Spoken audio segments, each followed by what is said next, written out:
হরে কৃষ্ণ বন্ধুরা, তোমরা কি জানো জলের মধ্যে হলুদ মিশিয়ে স্নান করলে তোমরা কোন কোন দেবের আশীর্বাদ পাবে?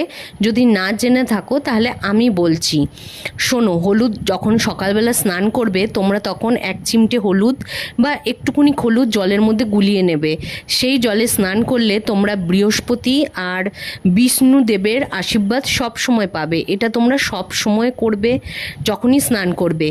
আর যদি তোমরা সন্ধেবেলা বা রাত্রেবেলা স্নান করো তাহলে সেই জলের মধ্যে তোমরা একটু নুন মিশিয়ে নেবে।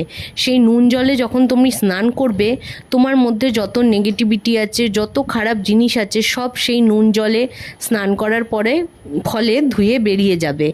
আর তোমার মধ্যে যখন সব সময় মনে হয় না আমাদের যে শরীরটা ভাল লাগছে, ভার লাগছে, শরীরটা ভালো লাগছে না, এই নুন জলে স্নান করার ফলে কিন্তু তারও অনেক উপকার হয়। বুঝেছো?